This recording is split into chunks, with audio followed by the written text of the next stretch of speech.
What is up, Dead Drawers? Darrin here. I want to talk to you real quick about some really big news. Starting next week, our podcast is moving one day later. This is going to be your final Wednesday night release of the Dead Draw Gaming podcast. Starting next week, you can catch us Thursday nights. We are just moving one day back, and we thank you so much for joining us for 77 episodes on Wednesday nights in a row. Hopefully the next 77 plus on Thursday nights will be just as magical. Enjoy this week's episode. We'll see you Thursday.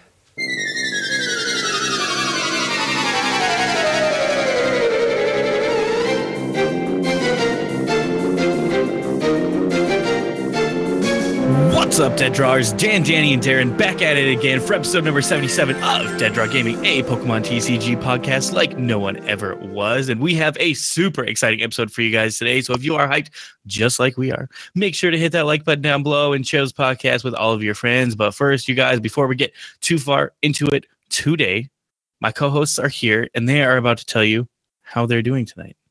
What up, guys? Darrin here. I am excited to be back. You may have noticed I wasn't here. It was just a two-man operation last week. I am back. I am ready to rock. And we got some good news to talk about, and the rest of the episode is going to be just fantastic as well. This is good. This is good. Good. This is Danny. I don't think I've ever said this is Danny before. I had an idea today. And I challenged somebody who's smarter than me, which doesn't take much because there's a lot of smarter individuals than me, to make me a logo, because I have a logo idea I think could be really cool that I guess we haven't really taken advantage. So I want you guys to picture a Pokeball. Just picture it. Yep. Okay? You got it? Got it. I want to make the letters D, D, and G into a Pokeball. And it should be doable. Because you have one D facing up, one D facing down, that forms a circle. And then you have a G in the middle. Like, I don't know why we haven't thought about this before, but when I was thinking, I was like, we should be able to make this into a Pokeball somehow. I like it. Interesting. Do it at an angle, a little 3D action. Oh, man, someone out there, some graphic designer, I'm sure you're listening, and you already see it. But don't you think that would be feasible to do? Absolutely. Yo. Well, you're like the smartest guy I know. Except I just said that I was not even close. Yeah, but I don't know those people. That's true. Fair enough. Other than that, my idea has been swarming with ideas. This is one of them. And I'm doing just peachy. Yes. My ideas have ideas. And one of them is wondering how Dan's doing. Dan. Yes, I'm doing well. I want you guys to tell me, not Danny and Darrin, but you guys can tell me later, but the listeners, I tried out a slightly new intro for today's episode. I'm sure you guys noticed. A little bit quicker, not so long on my words. So I'm hoping that maybe it's a little more enjoyable on the ears for you guys. So we'll see how that goes. But other than that, I'm doing really well.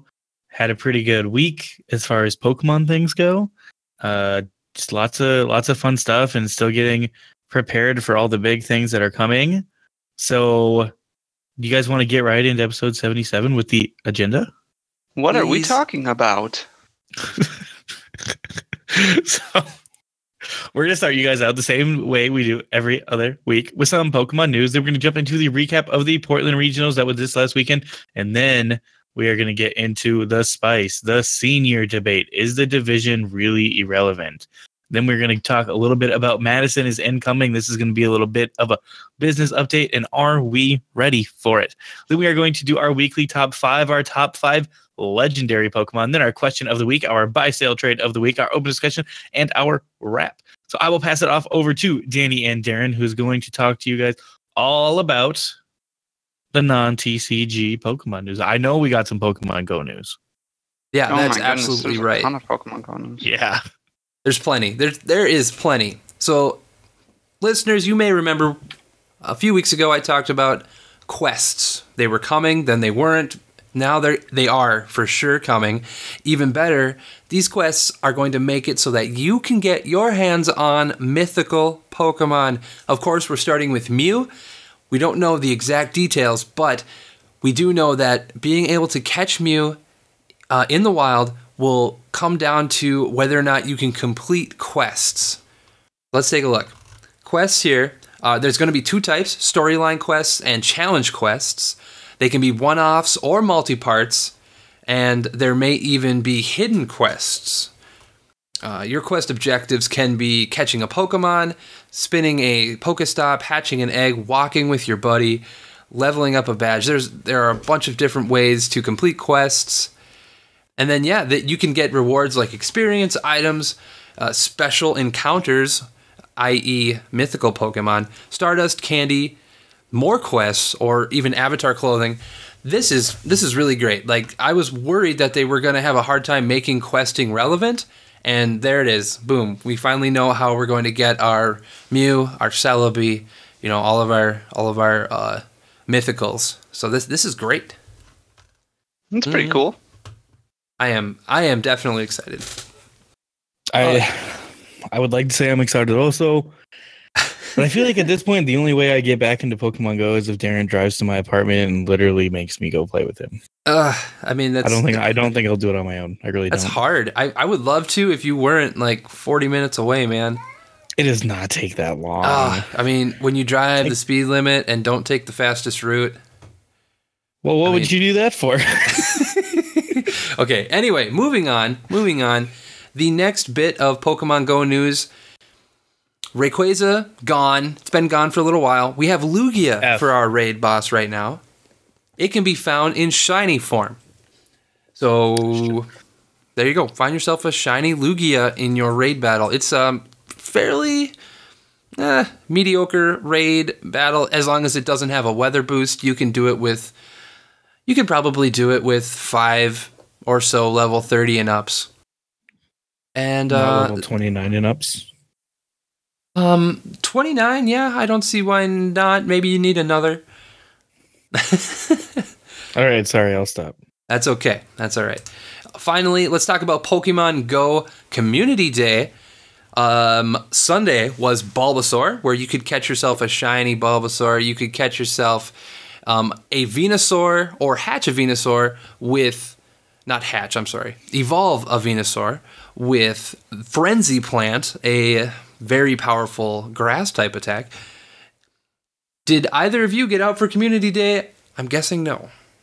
I was at my day job. Yes, you were. I opened Pokemon Go a few weeks ago. Nice. Perfect. I also did not get out for Community Day. We were in the same boat there. I was at Pokemon League, but I was able to catch myself enough Bulbasaur just at the store to get myself a Venusaur with Frenzy Plant. I did not find a shiny Bulbasaur, sadly. But moving on, we have our next Pokemon Go Community Day announced already. April's featured Pokemon is going to be Mareep. Very fun. My Ampharos fans at. Yeah, dude. Ampharos, you're gonna get yourself an Ampharos, probably with a special move. I don't think they've announced what the move is yet, but that does mean you're going to be able to find shiny Ampharos, shiny Mareep, shiny Flaffy. Those are pink, if you were wondering. Thank you. Pink is the color. Plus, as usual, you'll have your lures that'll last 3 hours long, and this time around, looks like eggs are going to have quartered hatch distance. That's pretty cool. So, like, a 10 egg would take 2.5 meters to walk? That's, 2.5 kilometers. That is correct. That's pretty sweet. But that would be only during the event, I'm pretty sure. So, I mean, get to stepping. You only got 4 hours. Oh, well, maybe it's eggs you get during the event, huh? It might be. Let me see here. Because you only have 9 at a time, so like that wouldn't be unbelievable to think, right? Right. Yeah, that's totally possible. But that's it. That's it for our Pokemon Go news. Plenty. There was plenty. That's quite a bit. Yeah, dang. It's not a whole lot in the non-Pokemon TCG news. Just a couple of things to highlight. As far as anime goes, Japanese TV guides have revealed a new episode title for an upcoming episodes of the anime. The episode is due to air on April 9th. It's episode 1012, Shine On Starship Celesteela. Ooh. So program your TiVos. To the Japanese TV channel. You got it. How do I get those, Darren? How do you get a TiVo? You rewind time about 20 years. Not quite that long. It hasn't been that long. Oh. You're not that old, Danny. Okay. Your question for me, Dan, where do you find an anime channel? Is that what you're saying? Where do I get brand new Japanese TV? Going with YouTube. You know, there's a lot of answers to that question, and I'm just gonna tell you to Google it. I you know what else you can Google? What else can you Detective Google? Pikachu. Oh, baby! But That make sure is you a do segue. the video game and not the movie, because the video game just came out. So that was launched today. Is that right? Wow. No, Cool. it was 3 days It's been ago. a few days ago because 4 days ago. I've watched a couple streamers to it. Yeah, March 23rd. I haven't heard much about it. From what I have heard, there is a lot of storyline. So, A lot of cutscene? Or yeah, very story-focused game. But it is available for download in the eShop, and you can get the physical copy now in stores, I believe. So, if you have played it, or if you are playing it, if you plan to play it, feel free to tell us why. Because you need to convince me why I should play this game. Other than, I mean, Pikachu does look cute in his little outfit. That's pretty much it. He speaks like actual speaks. Does he talk like Ryan Reynolds? No, I don't think Ryan Reynolds did the voice acting in the video game. really? It's really too bad. I Maybe it's figured Danny he would DeVito. have. Why do you think he would have? Because I guess I don't know. I just did. We can get off non-TCG news. Let's get to some good stuff here. Dan, Some good stuff. there's a decent amount of news that came out. Yeah, how about let's start with the most breaking news. This came out less than half an hour ago of us recording. But we got the translation and reveal of Kingdra GX that'll be coming from Dragonstorm.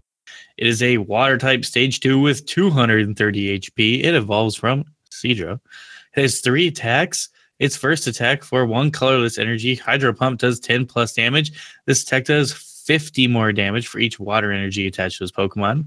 Second attack for 1 water energy, Reverse Thrust, does 30 damage. Switch this Pokemon with one of your bench Pokemon. And its GX attack for 1 water energy, Maelstrom GX. This attack does 40 damage to each of your opponent's Pokemon. When this Pokemon GX is knocked out, your opponent takes 2 prize cards, weakness to grass, no resistance, and a retreat cost of 2. Seems good. It seems decent. I don't think I'm like, oh my gosh, this is the best card ever on it. Like, all of its attacks only requiring 1 energy is pretty cool. It seems kind of mediocre for a stage 2, right? Yeah. It could be worse. I mean, I think its first attack is very interesting. Like Hydro Pump, 50 more damage for each water energy attached to this Pokemon. Mm-hmm. Like, you can really pile up damage if you have a couple Aqua Patches that you hit. Yeah. You know? I mean, Ultra Ball away. You partner this up with maybe a Zoroark or something. Find those Aqua Patches.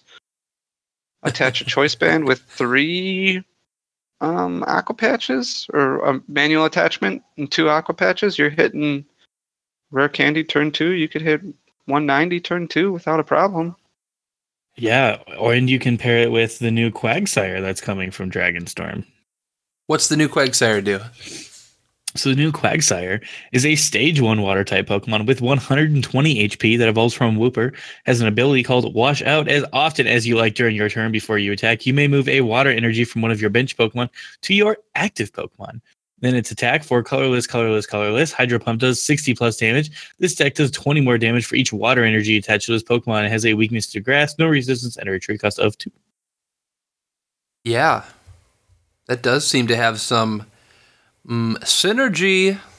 Yeah, so you hit that Aqua Patch onto any of your bench Pokemon. You wash out to your active. Boom, boom, boom, boom. That's exactly how it sounds. Boom, boom, boom, boom. Yep, 100%. I love it. That's pretty great. Also, the Quagsire, the art on this card. I say this a lot, but like this time I mean it more than every other time. This is like my favorite art that I think has come out. Really? At least since Sun and Moon started, yeah. It's just a fish and some polka dots and a target. This is perfect. It's just aesthetically pleasing. Okay. I really like this art as well. I think it's just about as good as Pokemon card art gets. This is great. I like it a lot. It's kind of like, it's like one of those, you guys remember this, the weird little scenes they had at for the Pokemon, the first movie, the little vacation thing they had at the beginning of it? And you had like those like in between screens. Don't remember that. No. All right. Well, there's like, all right. Well, never mind then. Perfect. What's next? Darrin, what do you got? Well, why don't we go from good to disappointing? I'll tackle Flygon. Flygon, 140 HP Dragon-type Pokemon. It's a Stage 2. It evolves from Vibrava. Its ability is Dragon Protection. Prevent all effects of your opponent's attacks except damage done to your Dragon Pokemon. Its attack for Fighting Colorless is Sand Tomb, 110 damage. The defending Pokemon can't retreat during your opponent's next turn. Weak to Fairy, no resistance, and a retreat cost of 1. Man, it's bad. Like, It's not the Sand Slammer. Right, it's not like the worst, but it's a Stage 2 Pokemon with an ability that never sees play on basics. Like, come on. Frustrating. Plus, this art's funny though. I like the art on this Flygon. He's like the jazz hands Flygon here. Yeah, the art's pretty good, but oh my gosh, it's so disappointing. I don't even think this is good for a basic. Exactly. Like it's got an ability that doesn't even see play when it's on basic Pokemon. Why couldn't it be including damage done to your Dragon Pokemon? Yeah. Including damage? Busted. Just I mean, all of your Dragon Pokemon have Safeguard. Well, maybe it was like Alolan Mach. Maybe if it was like all of your doesn't stop this. I thought it stopped stage Basics. 1. Oh, it's only basics. Better play Garbodor. Yeah. What if this said play Garber Dragons? What if it said prevent all effects of your opponent's attacks, including damage done to your Dragon-type Pokemon with a tool attached? Then you have to play Darrin, you field should work for blowers. PCL. I think that'd be cool. I thought you did work for PCL. Do you not work there anymore? Ooh, gotta keep that stuff secret, guys. No, sorry. Oh, sorry. Yeah, this card's bad, and I feel bad. Yeah, I don't want to talk about it anymore. It's stressing me out. Okay, let's move on. I'm going to talk about everybody's favorite lizard, Charizard, and Lance Prism Star. Ooh. So Charizard is obviously a fire type with 160 HP, evolves from Charmeleon. It's got the ability Resolute Flame. This Pokemon's attacks do 30 more damage to your opponent's active Pokemon for each Pokemon EX and Pokemon GX your opponent has in play. And then for 2 fire and 1 colorless, it does Molten Blast, which is 130 damage. Discard 1 energy from this Pokemon. Retreat cost of only 2. Someday we'll get a playable Charizard that's not Charizard EX from Flash Fire, but only for one tournament. hold on a second. This isn't that. This is way better than 99% of the other Charizards they've printed. That's fair. This is way better than most of the Charizards. Like that second fire in the attack cost just kills it. It definitely doesn't again, help it. Kiawe. Just Kiawe to it, right? Yeah, you can Kiawe to it. I mean, you're hitting for 190 with a choice band. GX, and you can Raging Out GX in the same deck. You're hitting for 190 with a choice band. Sounds pretty good to me. Yeah, so this Pokemon's attacks do 30 more damage to your opponent's active for each EX and GX they have in play. They're going to have at least one or two, right? I mean, generally. Mm-hmm. This is not bad at all. This is great. If you're playing against Zoroark Lycanroc, they have 4 GXs out. You're slapping them for 250 plus a choice band, 280. Why not? I think it's at least something that you could play at a cup and maybe more. This is the best Charizard we've had since Flashfire, like Dan said. This is good. I like it. All right, and then we've got Lance Prism Star. So we already know the Prism rules. You can only play this card if one of your Pokemon was knocked out during your opponent's last turn. Search your deck for 2 Dragon Pokemon and put them onto your bench. Then shuffle your deck. Eventually, we'll get 2 Flygons with this. Eventually, we'll get a good Dragon Pokemon, and we'll be able to use this. It's nice because it doesn't say basics. Right. So you could use this and Dragonite GX. Was Dragonite GX any good? Is that the one that got dragons from the discard pile? Yeah, it wasn't terrible. Yeah, so you could use this and you could get Espeon EX ain't touching you. But yeah, there's all the stage 2, all the dragons that have been good are basic EXs, and the rest of the dragons suck. We haven't had any surprisingly good stage 2s that the only reason they weren't played was because they were, stage 2s. Yeah, there's always been another reason they weren't playable. Yep. Someday. Are there any Mega Dragons? Mega Charizard EX. Isn't that a dark type? Doesn't Mega dark Ray? Type. What am I talking about? Dragon type. Yeah, Mega Ray and Mega Charizard. I don't know why I said dark type. It uses dark energy. Oh, I cut that out. I feel like an idiot. Holy moly. Do I have to cut it? Gosh, that's fun. No, fine, whatever. It's fine. Okay, moving on. Or continuing. All right. Blaine's Explosive Battle revealed from Dragonstorm. It is a supporter card. You can only play this card if it is the only card in your hand. For each of your fire Pokemon in play, draw 2 cards. Man, so you could draw... You could draw 18 cards with this, I suppose, right? Yeah, I mean, in theory, yes. However, how often do you have 9 fire-type Pokemon in play? Never. But, okay, so let's be realistic here. You're playing an actually competitive deck that features fire-type Pokemon. You're still going to have Tapu Lele or Shaman or something. You're going to have something that's not fire-type. Yeah. And you're going to draw 6 to 10 cards with this. And it has to be the last card in your hand. This is not good. No. In expanded, yeah, right? Sure, but no, not in standard. But imagine how good the full art is going to be on Blaine's Explosive Battle. Oh, it has to be good. Oh man, excited. The card, I'm not excited for the card itself, but there's going to be one full art boy sitting in my binder. So I'm thinking, so you got Volcanion, Ho-Oh, and Baby Volcanion maybe, and then, I mean, yeah, you could draw 8 cards with this, maybe 10. I don't know. I don't think this is very good. Me either. All right.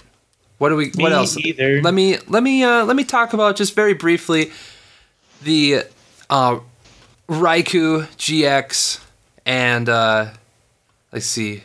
And we finally know what the Jumbo says. So there's a jumbo basic Raikou, Entei, and Suicune. 500 HP. Its attack for 1 fire, 1 water, 1 lightning is B legendary. It does 1,000 damage. Raikou, Entei, and Suicune embark on a year of legendary adventures. No This weakness. is broke. No weakness, no resistance, no retreat cost. Pretty good stuff. This is way too good. How do you even knock this out? 500 damage? Oh, jeepers creepers. There's no way. You can't one-shot this. It is. I mean, I'm sure someone will figure out a way. But it has no weakness, so I don't know. Good stuff. Very fun. This is the new biggest jumbo. It was Articuno, Moltres, Zapdos, right? Well, wasn't there Zoroark in the legendary Pokemon too? Oh, was there? Yeah, I think that one had 500 too. It was like Zoroark and the legendary Pokemon or something weird. Mm-hmm. I mean, this partnered up with the Double Dragon Energy. You're fine. How are you going to make a dragon type? You use what's called... It hasn't been released yet. I can't talk about it. I'll say it when it comes out. It comes out next week. Quiet, Danny. Why did I invite you to PCL the other weekend? So, Evolutions have come out with a dragon type, which is very much like Ancient Origins, where Except you it lay turns down basic Pokemon into... Dragion, and Dragion allows any morphed Pokemon, polymerized Pokemon like Raikou, Entei, and Suicune to be dragon type. Oh, now I get it. Interesting. Hey, Spoiler alert. Why don't you click on this Entei, and that's the face I'm making right now at you, Danny. Dragion. I actually like the Entei art a lot. Yeah, I wish it had different attacks. Yeah, it is. Yeah. That's It's terrible. the same one from Shining Where did it come from? Shining Legends. Yeah, Shining Legends. Okay, that's what I thought. Yeah. Yeah. All right, Oh, let's yeah. move That was on to bad some too. collection boxes. So there's some new images that came out for the Duskmane and Dawnwings Necrozma boxes. These release on May 18th. The boxes will come That's with my hollow birthday. promo cards. Mine too. The boxes will come with hollow promo cards featuring brand new artwork not yet seen in Japan. The cards themselves are reprints, however. The boxes will also come with a jumbo reprint of the Pokemon GX 3 booster packs and a PTCGO code card. In America, the boxes will release on the same day as premium collections. They will come with one of the promos, the Jumbo GX, a figure, a pin, 5 booster packs, and a PTCGO card. I would recommend saving your money for a different set. Definitely. Because the 5 booster packs are probably like 1 Ultra Prism, 1 2 Fate Steam Glide. Siege. Yeah, 2 Steam Siege. 1 Evolutions and 1 Yeah. Ancient Origins. Gross. Yeah. That's just a guess. But Yo. Would not buy out of 10. Would not Man, what? I think we have one leak left, right? Reshiram and Victini, right? So I'm like 99% certain that we've already talked about Reshiram, or I don't think anything has changed from the last time we talked Yeah, about it looks the same. I think we did talk about Victini, it. However. Yeah, here we go. Victini Prism Star is a fire type with 90 HP, basic Pokemon. You can't have more than one Prism Star. Blah, blah, blah, blah, blah. We know Prism Star rules, Darren. Danny mentioned that earlier. Anyway, fire. We got 2 fires here for its energy cost. Infinity, 20x damage. This attack does 20 damage times the number of basic energy cards in your discard pile. Then shuffle those cards into your deck. Whoa, that's really interesting. Yeah, that's actually super good. Dude, I like it a lot. this is great. Yeah. so it's you good attack business. with Alolan Oh, Dugtrio and then bring Victini in to just sweep. Yeah. But how are you going to get the fire energy on Victini? I mean, And not special only energy. that, but like you can't really sweep with it. You get to do 1 attack and then it does no damage after that because all the energy are back in your deck. But I like No. where your head's at. Yeah, you just haven't played me yet with it. That's all it takes. Mm-hmm. Yeah. You'll play this with your Dragion, and how do I win? You can't. So I like this card a lot. I really like Vittini Prism Star. Someone is going to find a great place to put this card. I can't think of it off the top of my head either. Okay. Perfect. All right. We have... Dan, is there one more thing? Do you have one more thing yet? Just that there's 2 mini sets releasing. So we talked about Fairy Rise last week, but there's actually going to be 2 different sets. The other one doesn't have a name yet, but something, it'll feature Zera. I don't know how to say that. I don't think it's out yet. Zeraora or Zerora? I was going to say Zerora. Yes, that one. So the booster pack dummy art does show Genesect, Virizion, and Magcargo. Nice. So Virgin about to come back. Okay, so according to the Wikipedia of Pokemon name pronunciations, it is Zeraora. Zeraora. Wow. I really don't like the way that sounds. All right. So now you know. The more you know. Bum, bum, bum, bum. We did it. All right. Well, with that, we can move on to some event that we had, which was in Portland. It was a regional. We talk about one of these every week, it seems. Yeah. And every week, I think we get the winner wrong when we predict in advance. So that's fun to be wrong. That's why from now on, I'm going to mics. predict after the tournament who won. That is what we've been doing. I bet Xander Pero won. Xander Pero did win. And you know what's fun about it is that he is on my fantasy team. Hey! Congratulations. Yeah. I was in first, but I lost, actually, even with Xander. Wow. Oh. Feels bad. Yeah, I dropped someone and picked up one of our AM team members, Ryan Bruckner. And I should have picked up a different AM team member, Jimmy Taylor, but went with Bruck. And he had a rough go of things. Sorry, Bruck. It happens to the best of us. But, yeah, Portland had less than 500 masters. There was a stream. And for the most part, I didn't think the stream was too bad. It was pretty clean. Josh Sampson ran it, and I think he was just an individual who was running it, just trying to grow his Twitch channel, I would assume. And him and Nicolina did a good job of commentating for the most part. The matches were good. There was a couple of incidents on stream, actually, where there was misplays. It definitely wasn't noticeable cheating, but in a couple of different situations, there were misplays that costed either game matches or prize penalties.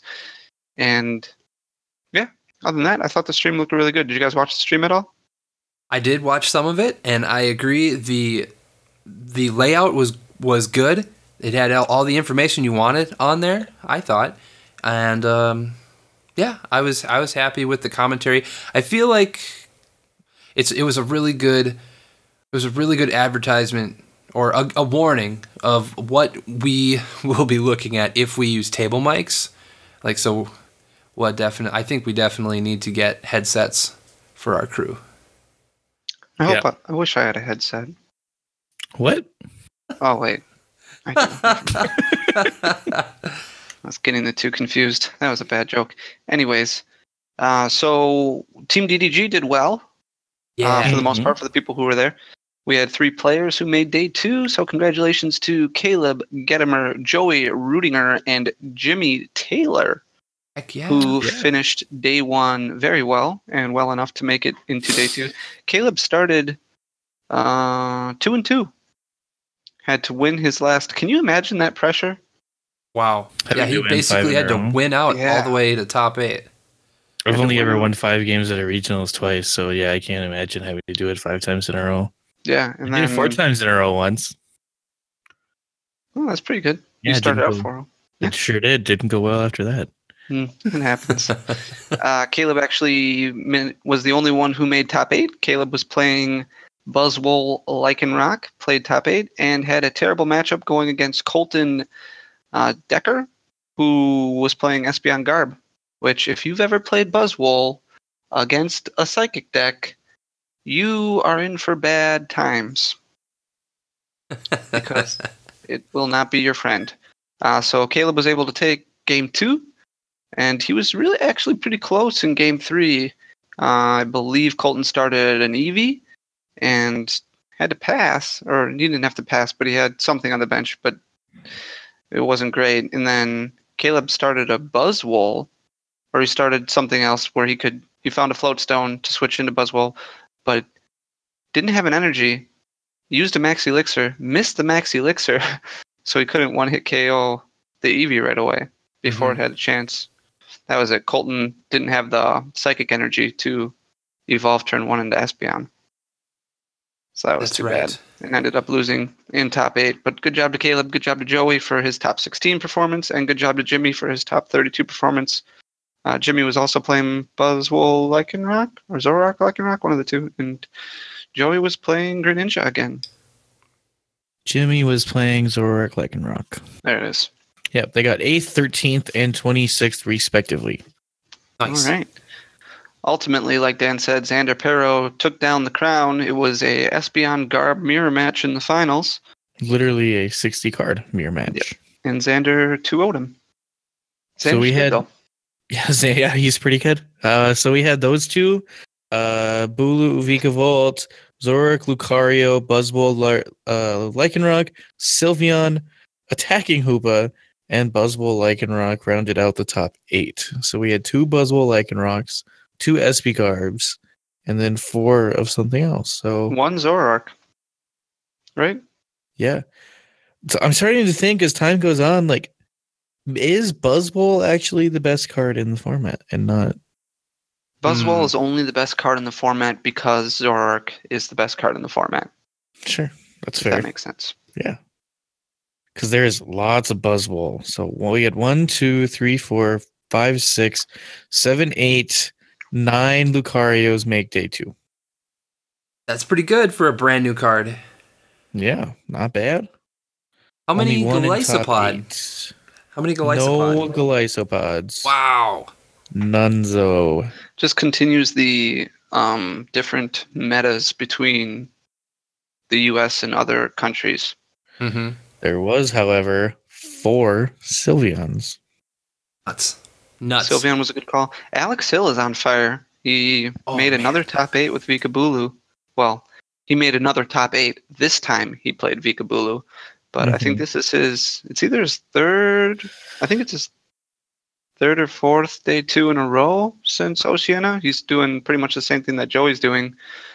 Yeah, he's doing a really good job. Good job, Alex. Way to go, Alex. Proud of you. Proud of you. Yep. Oh, wow. What do you think of this attacking Hoopa? God, I'm dumb. Well, it took Daniel Altavilla to 8-1, right? In day 1. Yeah, for day 1. Yeah, it really struggles against Espeon Garb. Yeah. So his lone loss on day 1 was to Xander when they played at the top table. But attacking Hoopa has a place in the format right now simply because what else attacks besides GX right now? Greninja. That's it. And Garb. Greninja has a pretty good attacking Hoopa matchup. Yep, pretty good. Yeah, and then Garb. And then Garb is the other one. Caleb told me today that he has a very fun, very good deck lab coming out this week on our YouTube channel that features Zoroark with Gourgeist. Oh, geez. Oh, please. He said it's actually fantastic. That's awesome. I am excited. I'm going to play it on Twitch exclusively. I love Gourgeist. It definitely solves your attacking Hoopa issues. And your Buzzwole issues. Pumpkin Bomb for $1 million. It hits SB Garb for weakness. Truth? So, other than that, any other callouts from Portland? It seemed like the event ran pretty well. Yeah, I didn't hear anything terrible about the event, which means it probably went well. There were some issues with slow play throughout the tournament. Yeah, there was a few different things that came up for that, but I don't know that it's something that needs to be like.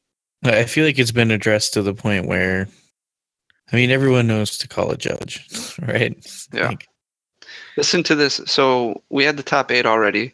Listen to these players who are 9 through 16. So the second top 8: Paul Larson, Peter Kicka, Sam Chen, Daniel Altavilla, Joey Rudinger, Ross Cawthorn, Sam Huff, Pablo Mesa. Is that the best 9 through 16 ever? I think so. I mean, is it? Holy moly! It almost thinks that you're reading it wrong. But let's even go down 2 more, right? Spencer Vanderpool, Michael Pramawat. That's crazy, dude. This that top 16 is stacked. Like, if you were to show, if you were going to show me the top 8 versus the top 16 through 10, like top 16 through 9, like, guess which one's top 8. Dan, if you day two'd somehow Portland and you had to play 5 rounds against Sam Chen, Daniel Altavilla, Joey Rudinger, Ross Cawthorn, Sam Huff, then Pablo, would you play day 2? Well, yeah, I'd beat them all. Wow. Easy. We should change this from a podcast to a lie cast. That's what it just became. Easy. Wow. That's sick. Yeah, sick. No, I'd just say, well, good game. I'll take 32nd. No big deal. Give me the points in the packs now. Yeah. Gosh. Yeah, it's crazy. I think we are some of like the other names like in top, you know, like if let's going down the rest of the list, right? For like big Pokemon names: Jonathan Parnata, John Ing, Drew Allen, Jimmy Taylor, Rahul Reddy, Ben Potter, Liam Williams, like Tyler Ninomura. This is a stacked day too. Like, did you skip over Christopher Szymanski? Chris Szymanski. Yeah, crazy. Sorry, his name was so long that it was difficult to read. It's like when you're looking for your keys and you look everywhere around them and they're right in front of you. Yeah, I get it. Yep. But it's like, yeah, like this is a very good day too. Mm-hmm. And now, after 3 regionals in the last month, we will be spending the next month not really talking about regionals because we don't have another one until May. That's nuts. Utah's May 5th, so the first weekend in May, that's expanded. And then the week after is Toronto. And then I think 2 weeks after that is Roanoke. And then the week after that is Madison. So we've got 2 standard, 2 expanded tournaments left. We'll see how the meta unfolds. But the very next... So Utah and Toronto Forbidden Light won't be legal yet. It'll be out, but not legal. And then Roanoke, I think, will be the first regional that has Forbidden Light legal. I'm excited to see how many people play Mew with their Malamars. It's going to be all of them? It's going to be quite a few. I'm hyped on that deck too. I think it's probably just because I see Rukan talking about it all the time. Mm-hmm. Also because I miss radios. Awesome. Anything else you guys want to say about Portland? No, just congratulations to Xander again on winning, and a congratulations to Jimmy, Caleb, and Joey, the 3 Team DDG members that took home some solid placings. Awesome job. Further solidifying Caleb and Joey their spot in top 16. Mm-hmm. All right. Well, let's move on to one of our main topics, I guess, and talk about regional events. Well, any events really. Let's talk about seniors. So there's a stigma that goes on with seniors where it's more of an irrelevant division because they play different decks. They aren't as enjoyable to watch. I think part of the stigma just goes by if you're watching a stream, the majority of players is made up by masters. So they want to watch people in their division so that way they can get ideas on what decks to test, what decks to play against, things like that. But another negative stigma behind it is seniors who do well in seniors only do well in seniors and not masters because they're not challenged enough in seniors. But over the past 2 seasons, there has been kind of a shift almost where there has been a couple of seniors that have emerged as first-year masters to just kind of tear up the format. So like last year, for example, we had Xander Pero, who was a first-year master last year, and he did really well throughout the entire season, and he was top 8 at Worlds. And then this year you have John Ang, who's a first-year master, who has done an extremely good job. And then obviously Joey Rudinger, who's a first-year master, who is he might even be top. Is he top? He might even be top 4. Is he 4th looking in or 5th looking in? He's very high up. Once we get new points for Portland, I think he might be in the top 4 category. But regardless, 2 first-year masters who are doing a good job. So what do you think about... I mean, there's another point that I want to make, but I'll wait to see what you guys think about this senior debate and how the division breakdown goes. Do you enjoy watching seniors? Do you think the negative stigma is warranted? So it's really hard for me to kind of sit here and say anything about it, because like I've never played in seniors. I've never really been in a meta where I've played with against seniors. I never played in it, So like it's really hard for me to sit here and kind of tell you like, hey, this is what seniors, blah blah blah. What like I just don't know. I think that I think you kind of have to look at it, or you don't have to look at it this way, but like as someone who's never played in seniors, I look at it like, okay, so you have the NHL, right? 31 professional hockey teams, and then you have the junior leagues that no one really cares about. Prior to kids going into college or going up to the NHL, they play in these junior leagues to kind of get them ready for the next level. And like for me, like that's just how I view seniors. No, there's not a junior league or team out there that sells more tickets than an NHL team. People like it's hard to care about. Like it's the same reason. Like why doesn't the AAA teams outsell the major league teams in baseball? They're just not as good. People want to watch the best in the world, right? And it just happens to be that the best in the world is consistently a Masters player. And now it's a little unfair because those senior players don't get to play against the Masters players, but like that's just kind of how I've always looked at it, I don't know. I have no idea because I've never been in that position. The way I look at it is seniors is more of a necessity than whether or not it's a relevant format. I think seniors is just required as a buffer for juniors going to masters. Like, can you imagine if it was just a young bracket and then everybody else to go from you're regularly playing kids from the ages of 8 to 15 or 17 or wherever they would put it, and then boom, now you're playing everybody from 16 on. I think more than anything, seniors is important for that aspect because this is a card game that is technically geared towards children, and I think seniors is good for that purpose to further separate, to work as a stepping block from juniors to masters. Mm-hmm. So let me ask you this. Do you think how much of the negative stigma or negative energy that goes around seniors deals with cheating?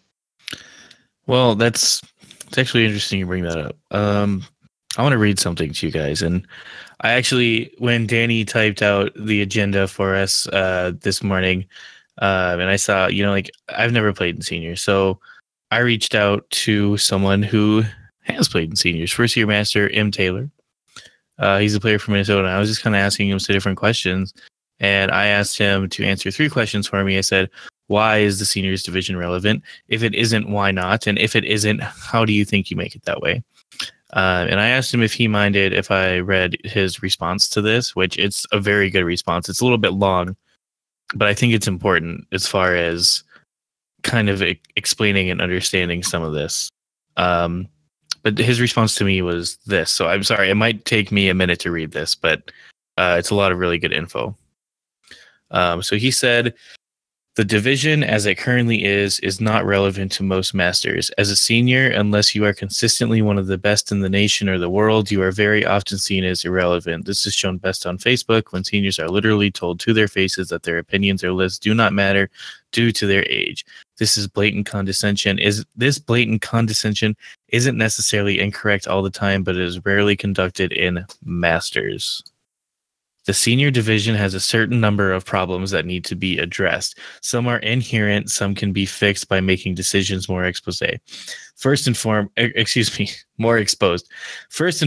cheating is most blatant in seniors. At many high levels of the game, cheating can be seen. Some are more blatant than others, and that is not to say that all successful seniors cheat at one tournament or at all. However, this is mostly due to the lack of interest in the division. Since seniors is never looked at with any scrutiny, many seniors who experience cheating are less likely to even post about it due to the previously noted condescension. In addition, since players are never streamed except in finals, mistakes and cheating at high tables during Swiss rounds is never given the opportunity to be shown.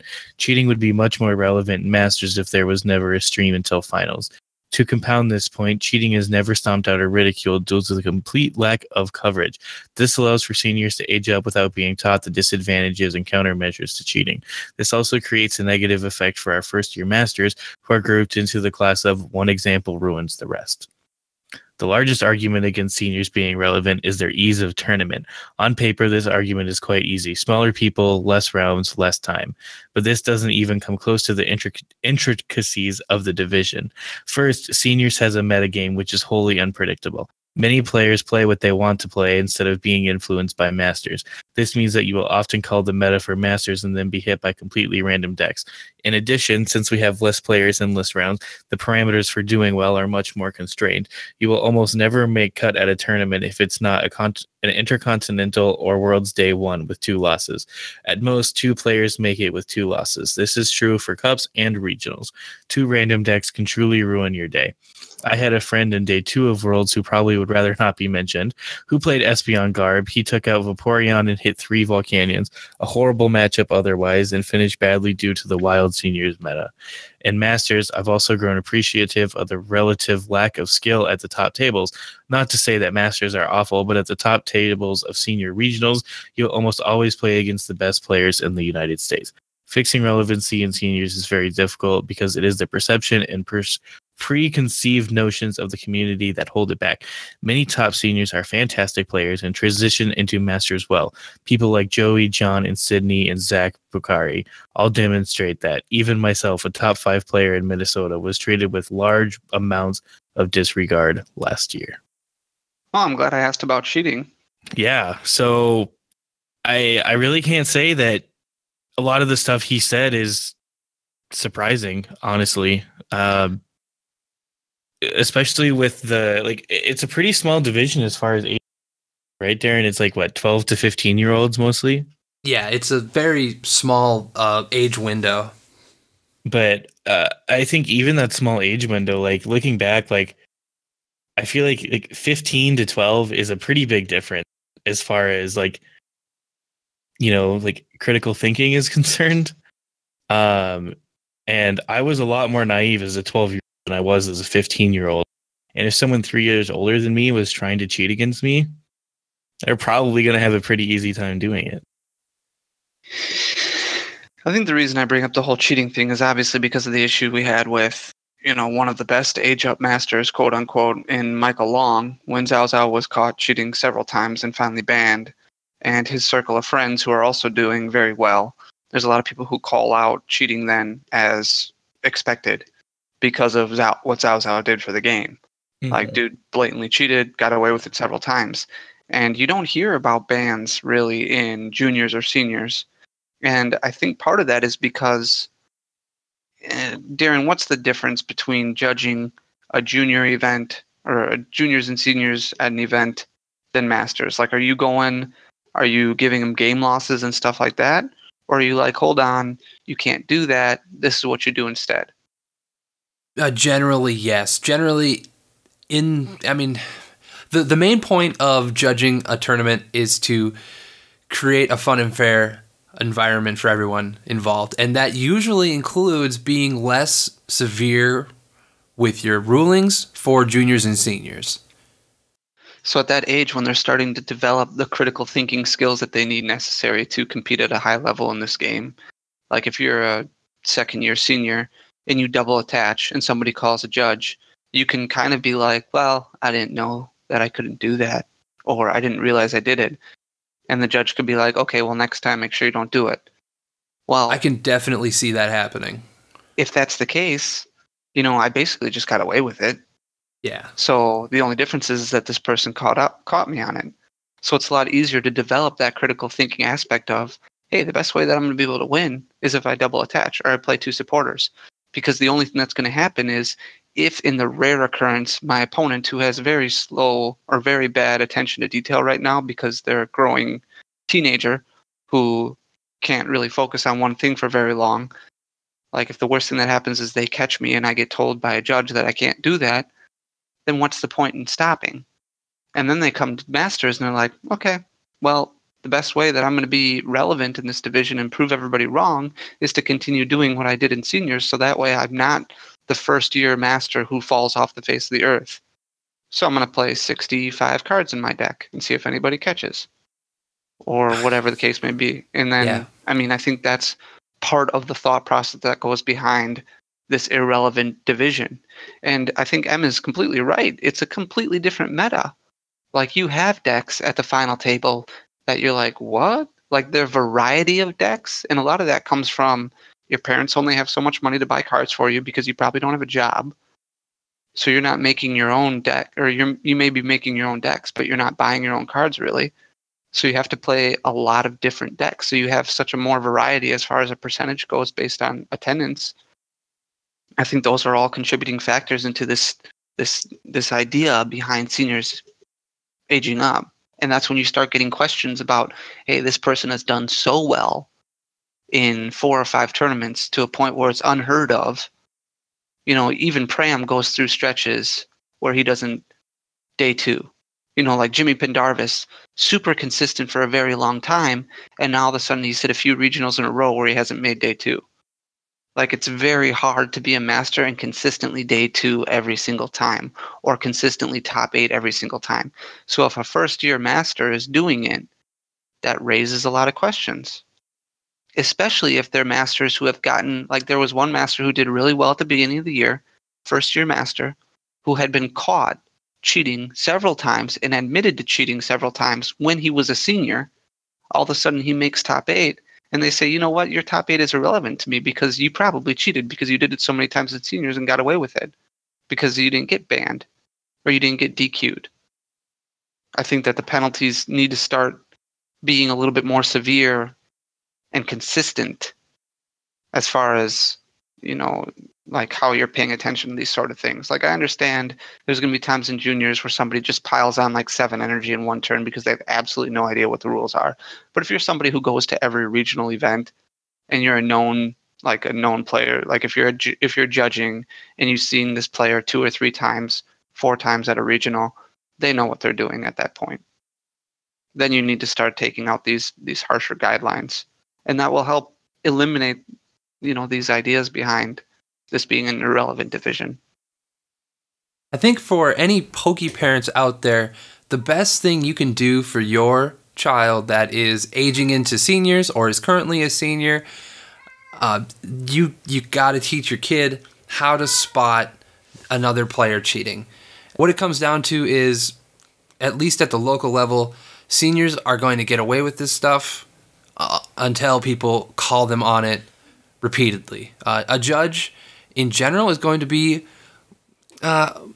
more lax with juniors and seniors. I can attest to it. Like, when I'm judging locals, unless I had a brand new junior, I wasn't paying as much attention to the juniors and seniors games as I was the masters games. It's different at a regional level.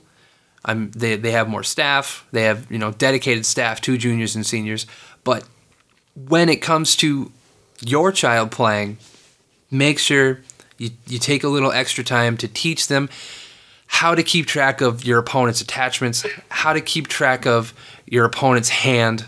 And it's like Danny said, it's very, very important that we don't turn this whole next generation of aging up masters into the irrelevant masters generation, you know? Like, a lot of these players are very good and deserve recognition, but because they come from such a toxic format, it has a bad reputation of a lot of cheaters. Their accomplishments are going to be tarnished. Yeah, I agree. The only way to fix that, like you said, Danny, is to be more strict. And for judges to be more strict, kids have to call the judge more often. That's just the only way it's going to work.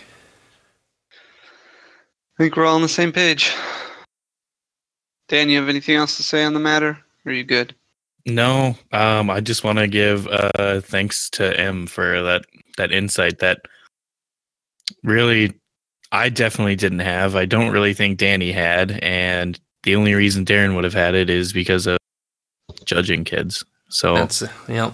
Thank you very much, M. None of us played when we had been seniors, so that insight is great, especially from one of the players who was definitely a better senior, and one of the players who's really done well in Masters as a first-year master. So excellent. So let's move on to our second main topic, and we'll try and keep this one fairly short, just because time is running a little long and we've got other stuff to talk about. So we are, by the time this comes out, we will be 2 months away, basically, from Madison, just over 2 months away. It's coming up really fast, guys, and I feel like last year we were so much further ahead than what we are now. Granted, this year we know a lot more about what we're getting into. You feel like we were farther ahead? Oh, yeah. We were talking about Madison in December last year, like December 2016. But like talking about it, like I don't feel like we were like ahead of where we needed to be, like as far as like having everything ready for it. I think as far as having a plan in place of what we're going to do, we are leaps and bounds ahead of where we are now. I mean, I guess we could scroll up in our Discord messages and see where we were, but it was I think further along than where we are now. Interesting. Darrin, you got to be the deciding vote here. I don't recall. Honestly, last year I felt like the whole way up until the event we were flailing, like trying to just make stuff happen. And this year I don't feel the urgency, which I don't know if that means we're behind maybe not. We're just more organized. We're definitely more organized. Yeah, I think since it's our second time. I think since it's our second time now, it's the nerves are settled a little bit, and I mean we took on a whole lot more in general. So I mean, yes, technically we are behind, but we are doing a lot more. Yes, and I think that's the point I wanted to get across. So we were working. It looks like the final floor plan for Madison is completely laid out. So if you're coming to Madison, come visit us. We are going to have basically an entire corner/wall to ourselves. We are doing a team stage where we will have our pro team basically playing their tournament. They don't have to move. They get to stay there. Their competitors come to them. They're going to be at a specific table with our merch, with our gear, both for selling, for whatever you want, basically. They'll be there as long as they're in the tournament. So Friday night, they'll be playing in the team tournament. There'll be a few other teams there. And then Saturday and Sunday will be the main event. We will also have a streaming area set up in almost the same area. So that's finalized. And then we will have our booth, which is going to be roughly 1,500 square feet worth of merchandise. So it's going to be like my house full of stuff. It is basically bonkers. What my house feels like right now sometimes. Completely insane. Yeah. So this year, what are we going to do different? Last year, for the most part, we had trading cards and some seal product, a very limited amount of seal product, and some sleeves And last year, since it was more of a con, we had additional TCG games there. We had Magic the Gathering cards there. This year, we probably won't have Magic the Gathering cards. We might, but it wasn't a huge seller last year. We will have more cards this year for sure. And we kind of have to decide what we want to do with bulk, because last year we had bulk boxes that were super popular. And right now, a lot of the bulk is sorted. So do we bring all of those cards along? And if somebody's like, hey, I need a Rockruff from Guardians Rising, we know exactly where to go to find it? Or do we let some bulk add up and just make a bunch of 5K boxes and say, here you go, good luck, find it? Boy, actually, it would be super amazing to have every common, uncommon on hand. Mm-hmm. Just that's a space thing, too. It is a space thing, and it's a shelving thing. Yes. Last year we only had one shelf. This year we're going to probably need more, because we'll probably have more sealed product. Additionally, we are partnering up with PokeVault.com. I guess I can say that now. And if not, then I was wondering if we were going to be able to announce that yet or not. Yeah. Awesome. So we're going to partner up with PokeVault.com, and they're going to be helping us out with a bunch of product. So we're going to have a bunch of stuff that's exclusive to the Pokemon Center in Japan. So we're going to have like plushes. We're going to have Japanese sleeves, deck boxes, dice bags, things like that. Things that sell pretty well at events that aren't typically available at events because people don't have access to ordering them. So we're super excited about that. We'll have additional product there. We'll hopefully have some new merch there. If somebody can come up with that DDG logo, that would be awesome. Maybe we could do some stuff around that. We'll have mats. We'll have a bunch of random stuff. We'll fill up the 1,500 square feet.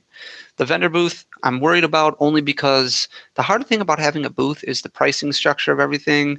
It's one thing to have access to a bunch of cards ahead of time like that. We are way further ahead of last year because we have such a bigger amount of inventory right now. But getting everything sleeved, getting everything priced like that in itself is a huge hassle and takes a lot of time to do. And you can't do it months in advance because prices fluctuate so much, which is, it's difficult then. So that being said, the booth I'm not overly concerned about as much. The Battle Factory, when they did their stream for Charlotte, put a little bit of concern in my mind because I was like, holy cow, they did such an amazing job. We need to make sure that our stream is great. And while we have casters lined up, it's getting to the production side of things that I'm slightly concerned about. Making lists of what kind of equipment we need, making the money to get the equipment that we need. That's another thing. Those are making sure that it runs seemingly and smooth for the entire 3-day event. Mm-hmm. It's a lot of pressure. And like Darrin said, we're taking on a lot more. So I think to the point now where 2 months away, it's time to really kick things into high gear, make sure we're working out with our partners, whether it be Sierra Dawn or Primetime Pokemon or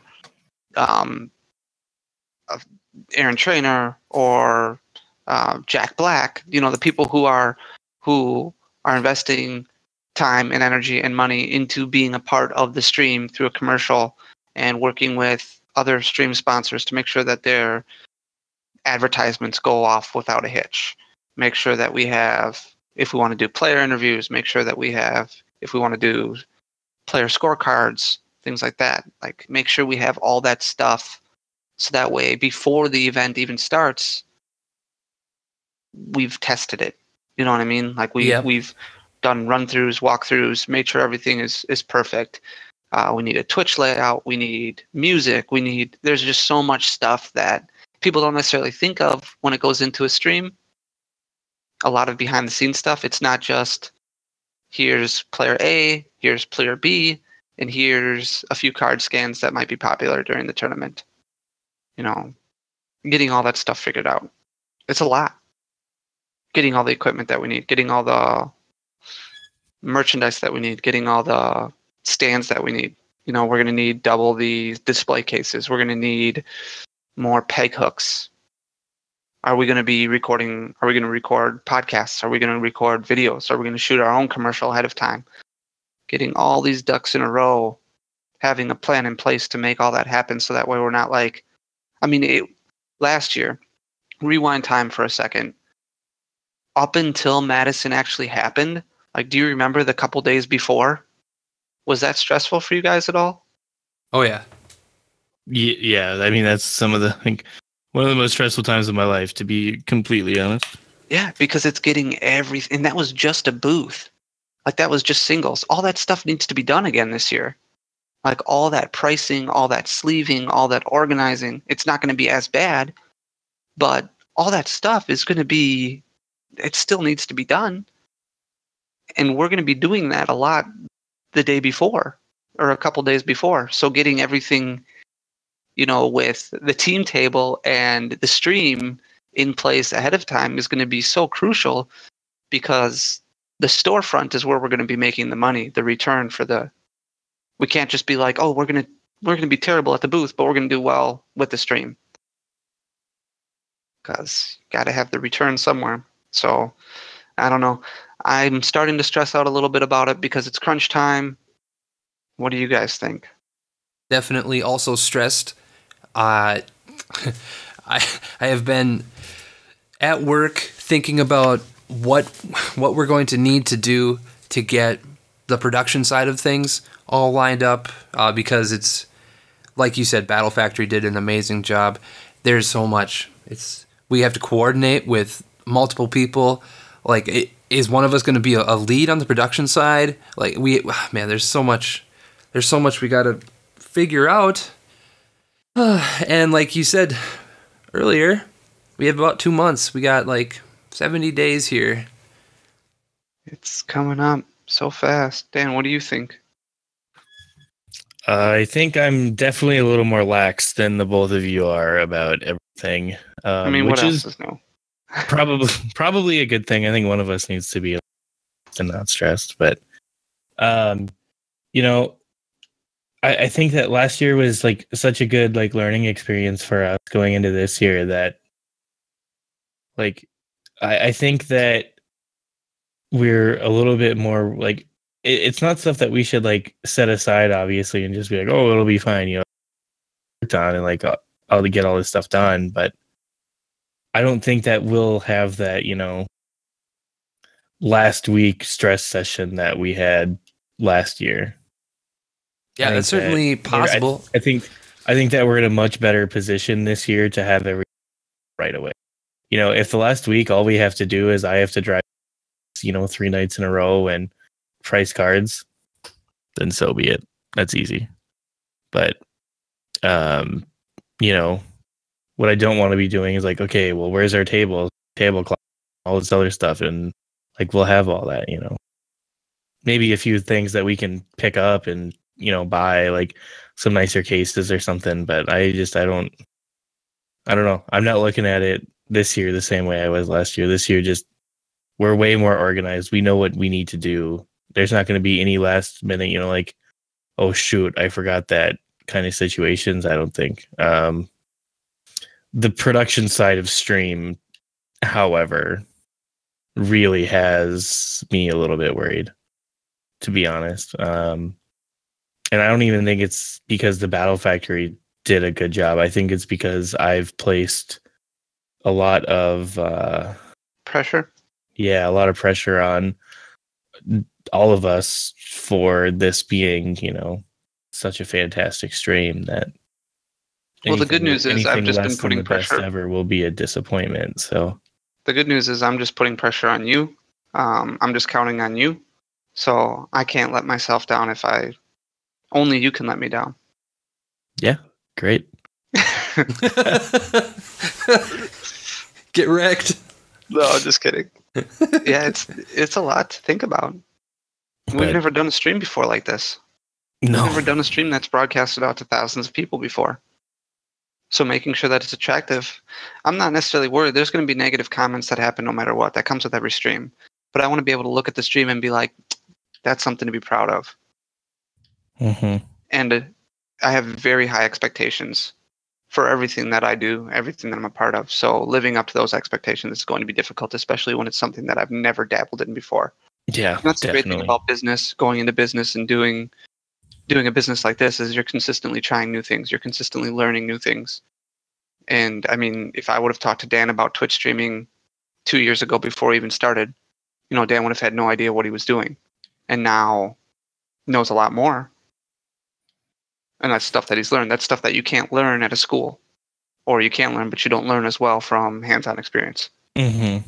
There's no way that I could have,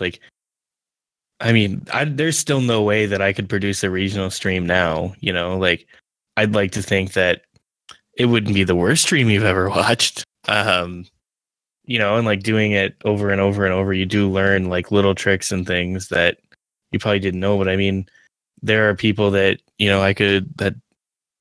I could call up with no questions, with any questions that would be like, oh, you just got to do this. And that's easy to them. People way better at it than I am. Mm-hmm.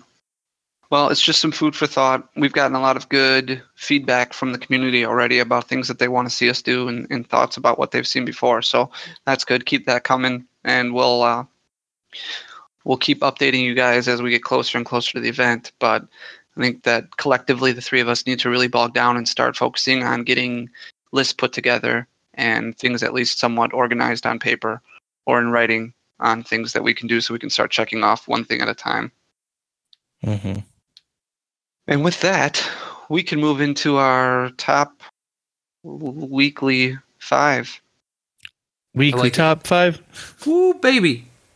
This week. So our top 5 this week is something Dan's going to tell us all about. Dan, tell us all about it. Our top 5 this week, you guys, is going to be our top 5 legendary Pokemon. So whether that be the Pokemon on the box art or the Pokemon that there's only one of or the mythical Pokemon you get by events, that is all the Pokemon we're talking about. Danny, Arcanine does not count. I am sorry. It's not on my top 5 list. Good, he says.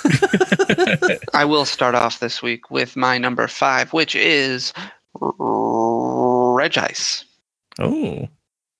Interesting. Darren's turn. Number 5 for Darren is Thundurus. Dan's number 5 Gross. is Regigigas.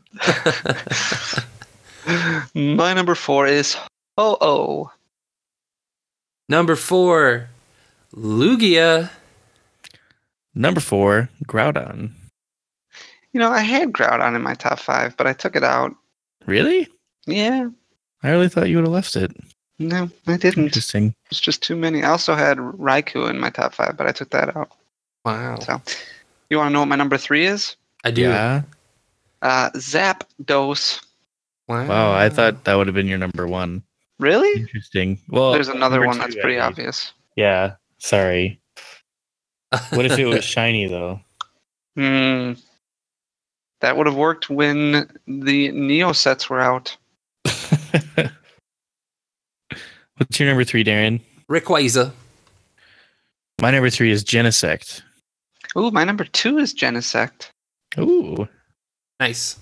Number 2 for me is Zekrom. Interesting. My number 2... Oh, you just I what? never got into Reshiram and Zekrom. Yeah, same. My number... Sorry, go ahead. I was just going to say Gen 5 is when I got back into the video games. So. That's fair. Right. Perfect. Yeah. Okay. My number 2 is Kyogre. I really thought you were going to say Rayquaza.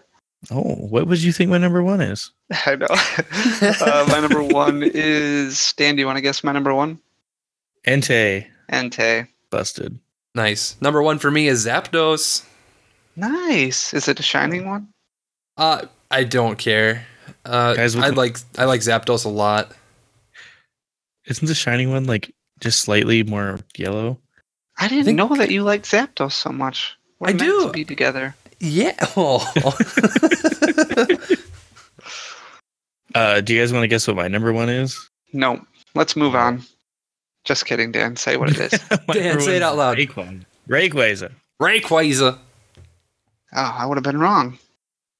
What would you think my number 1 is? If you said, "Oh, I thought that was my number 2." No, I thought it was Meloetta. Meloetta. There we had it. Yeah. So the only Pokemon that I wrote down on my list that didn't make the top 5 was... Which one? Those are the only 6 I wrote down. Xerneas. Those are the only 6 Pokemon I wrote down. Oh, sure. Yeah. I like Xerneas. Is Meloetta the worst legendary? I don't like Fion. I'm not a huge fan of either Fion, Manaphy, or Deancey. I don't like them. Okay. Volcanion was hard to leave off the list. Also, same with Solgaleo. Pretty big Solgaleo fan.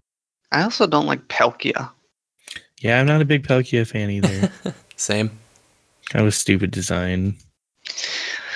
All right. Well, that was fun. I We wanted did to it. do that one just because of the new jumbo card that is partnering up with the new Dragion. Right. Thought it was fitting. Darrin, sing your song. Are you guys ready? It's back. Once again, it's the question of the week. Bum, bum, bum, bum, bum, bum.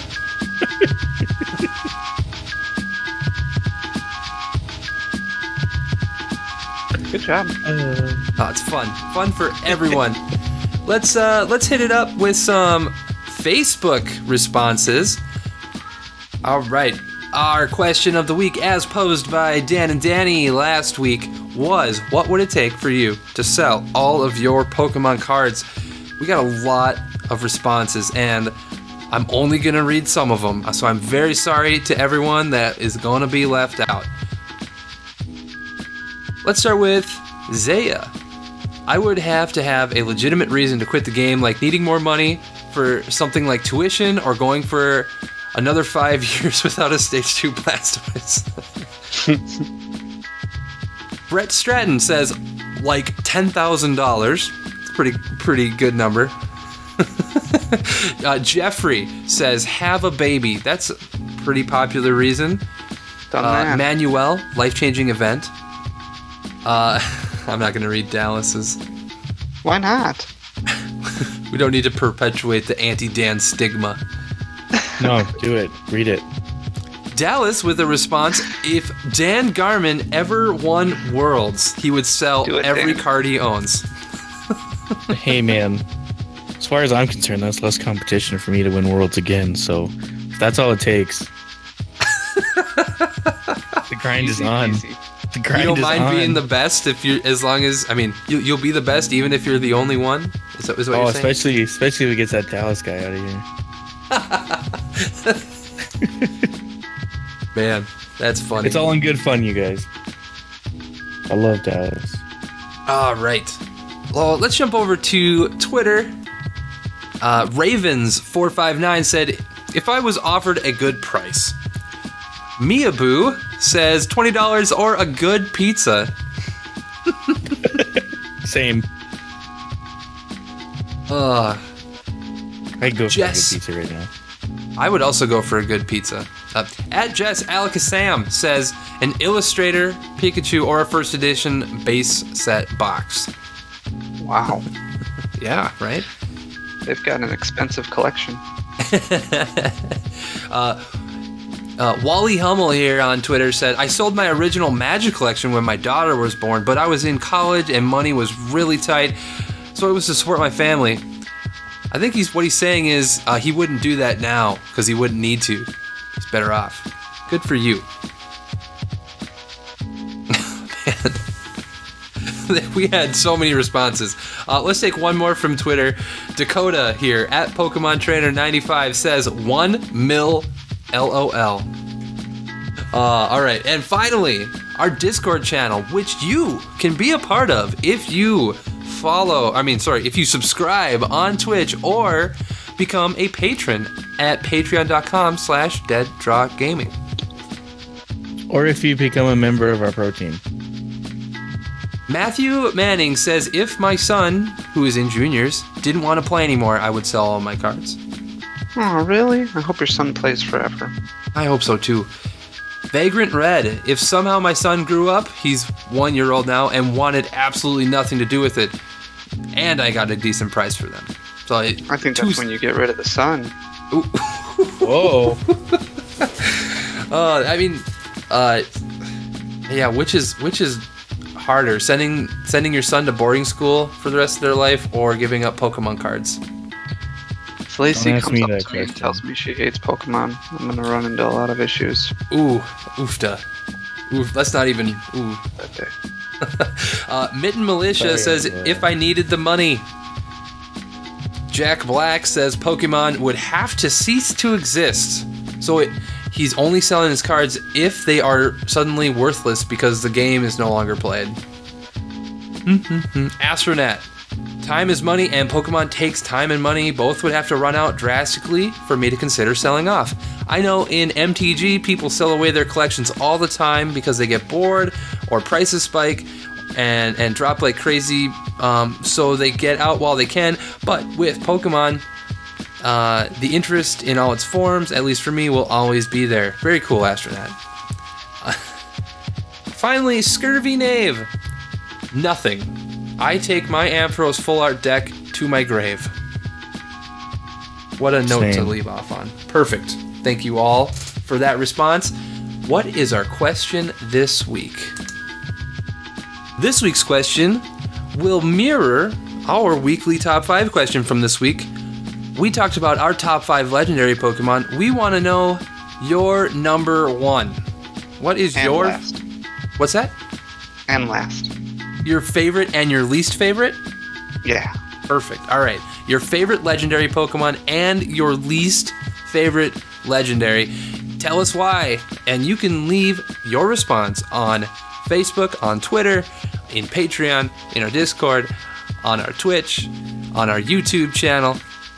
You just hit us up. Hey, email us if you want. Give me a phone call if you know my number. I'm not going to give it to you if you don't know it, though, so only a few people could do it that way. I'll give it to you. If it's Meloetta, we will not read it. Man, if it's Meloetta, I will. I guarantee I'll read it. But like I said, leave us your response in any way you can think of, and your answers might be featured on next week's podcast. Boom. There It is. Question of the week done. Let's move into our buy, sell, trade of the week. This week I bought a bunch of Meloettas. No. Oh, no. About to go rounding. Just kidding. I didn't buy any Meloettas.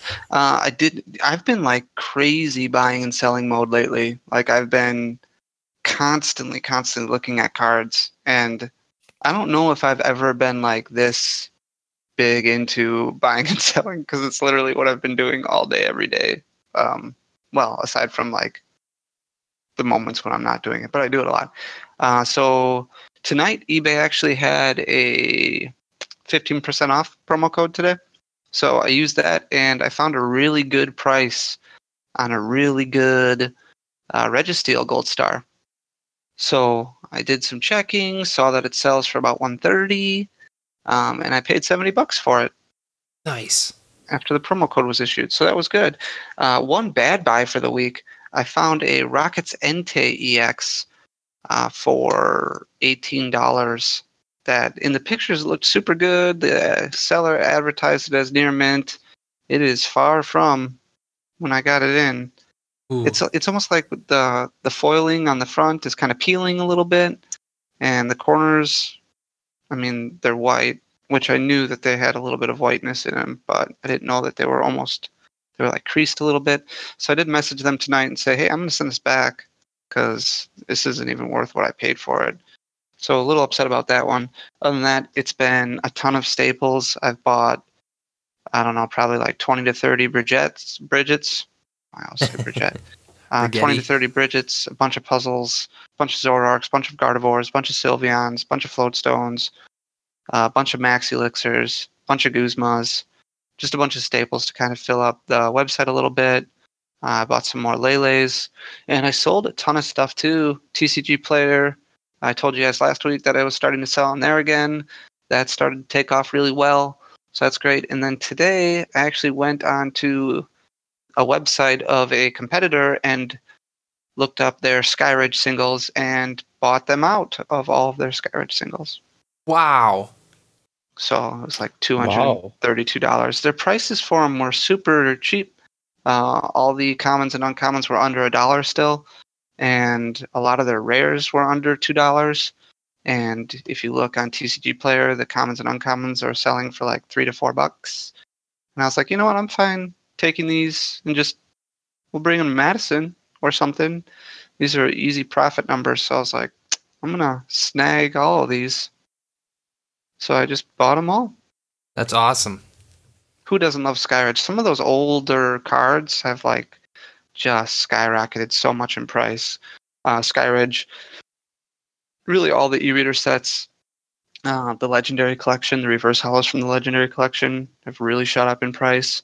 So if you're somebody who's sitting on a lot of older bulk or older cards, look through what you got. Yeah, send them to us. Look through what you got. Like even the older format cards, like Rocket's Admin, those are selling for like $80, $90. Holland Transceivers are selling for like $20 to $30. It's crazy. That Very, is very pretty cool crazy. stuff. So that was pretty much my buy-sell trade of the week. I bought a lot and I sold a lot. That's perfect. And I had That's- 48 Lucario GX boxes come in. Jeez. I saw that picture. I showed that to some people. They were just stunned. Yeah. It's really easy because the Lucario GX box sells for an amount that is less than retail to us, where the Lucario GX pays for the box, and then you've got a code card that's worth $4 a piece, and then you've got a jumbo that's worth $2 a piece, and then you've got packs where even if you sell them cheap for, let's say, $2 to $2.50 each, you are over doubling your investment. So gains, but not in the weightlifting sense. Mad gains. Yeah. And with that, we can transition into our open discussion. Perfect. My open discussion can be a little bit of a nice transition because I bought something Pokemon related. I bought code cards again at Pokemon League. However, this time I kept them all. And now I have my own TCGO account that has a playable deck in it. So that's kind of fun. Interesting. Yeah, Very I made a interesting. Night March deck, and I had an 11 win streak with it in Expanded, so that was fun. I've never played PTCGO before, so I'm sure I'm just like playing, beginners and people that don't win often. Or how that? I'm not sure how that works. Though, huh? What's that? You're on your way to getting that full art in the last.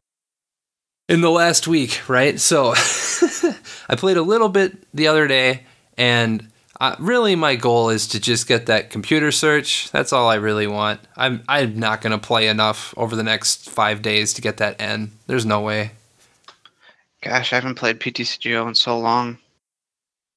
I have Well, it's 'cause withdrawals. Someone's hogging your account. Yeah. That guy, what a jerk. Well, yeah, what a guy, huh? Okay. My avatar is all different. I look like, well, That's Cam's fault, actually. I let him borrow it one time, and that's what he did that, and I just never changed it back. That's funny. Otherwise, for open discussion, I got my Lugia yesterday. I got 2 of them, so I'm happy. I did not have a Lugia from the first go around, so yeah, that's good. nice. I don't really have anything for open discussion. Yeah, I actually don't really have anything either. Whoa, Yeah, crazy. Hey-o. All that's right. crazy. All right, Dan. Well, then you can take us home. All right. So Wait. you got... Darren, was that it for you? Oh yeah, I like. I was like, maybe I cut Darren off. No, I am good as gold. All right, Dan, take us home now. All right. So you guys, if you enjoyed episode number 77 of Dead Rock Gaming, a Pokemon TCG podcast like no one ever was, make sure to hit that like button down below and share this podcast with all of your friends. Make sure to check us out next week for episode number 78. We're going to talk about some topics probably related to Pokemon, and we'll see you then. So for Danny, for Darren, and for myself, Dan, we will see you next time.